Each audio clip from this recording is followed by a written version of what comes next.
আপনিও জাহান্নামী, সন্তানও জাহান্নামী। আমার ভাইরা, এই জন্য আপনাদের কাছে আবেদন থাকবে যে এখনো পর্যন্ত আপনি বলতে পারেন হুজুর আমার বয়স তো অনেক হয়েছে, এখন যদি কোরআন শিখতে শরম না? শরমের কি আছে? শিক্ষার কোনো বয়স নেই। কিয়ামতের ময়দানে আপনি আল্লাহর কাছে এই কথা বলতে পারবেন না, রব আমার তো বয়স হয়ে গেছে, এই জন্য শিখতে পারিনি। মৃত্যুর আগ পর্যন্ত আপনাকে চেষ্টা করতে হবে। যদি আপনি শিখার জন্য চেষ্টা করে যান, তাহলে কিয়ামতের ময়দানে হয়তো বলতে পারবেন আল্লাহ আমি চেষ্টা করেছি, আমাকে মাফ করে দেন। তখন রব বলবে হে বান্দা আমি দেখেছি চেষ্টা করেছো, হয় নাই, আমি আল্লাহ তোমাকে মাফ করে দিলাম। সুবহানাল্লাহ। আর যদি চেষ্টা না থাকে তো রব আপনাকে মাফ করে দেন। এই জন্য প্রিয় ভাইয়েরা, যাদের সন্তান সহিষ্ণুভাবে কোরআন পড়তে পারে না, সন্তানকে সহিষ্ণুভাবে কোরআন শিক্ষা আপনাকে দিতে হবে।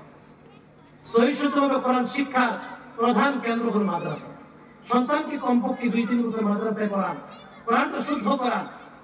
এরপর আপনার যদি মন চাপে নিয়ে যান, কোরআনের শিক্ষাটা তার হৃদয়ে আগে ঢুকে দেন। এই ছেলে বড় হয় কোনদিন ইসলামের বিপক্ষে কথা বলবে না, ইসলামের বিরুদ্ধে কথা বলবে না। এই ছেলে বড় হয় কোনদিন নাস্তিক হবে না, ঠিক করে কথা বলে। এই ছেলে বড় হয় কোনদিন আপনাকে বৃদ্ধাশ্রম থেকে রেখে আসবে না।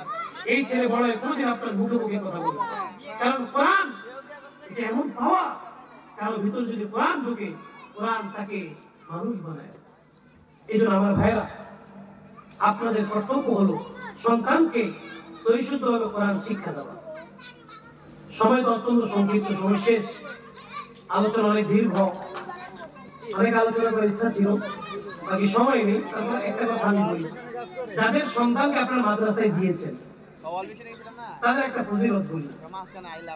কোরআনে হাফেজকে, যারা কোরআনে হাফেজ হবে, কিয়ামতের ময়দানে কোরআন তাদের সাথে কথা বলবে। কি কথা বলবে? কোরআন বলবে তুমি কি আমাকে চিনো? হাল তারিফুনি। তখন এই কোরআন ওয়ালা বলবে আমি তো তোমাকে চিনি না, তুমি কে? আমি তো তোমাকে চিনি না। তখন এই কোরআন বলবে আনা সাহিবুল কোরআন, আমি তো এই কোরআন যাকে তুমি মুখস্থ করেছিলে। আযবাতুকা ফিল হাওয়াসিনি, যে আমি তোমাকে পিপাসার্ত রেখেছি রমজানের দিনের বেলায়। ওয়াসহারতু লাইলাকা, রমজানের রাতের বেলায় সব মানুষ আরামে ঘুমাইছে, তুমি রাতে দাঁড়ায় দাঁড়ায় আমি কোরআনকে তেলাওয়াত করেছো, তোমাকে আমি রাত্রে জাগরণ করে রেখেছিলাম। তখন বলবে ফায়ুতাল মুলক বিয়ামিনি, বলে কোরআনটাকে কথা বলে আল্লাহর কাছে বলবে। তখন ওই ব্যক্তিকে আল্লাহ পাক জান্নাতের মালিকানা দান করে দিবেন। সুবহানাল্লাহ।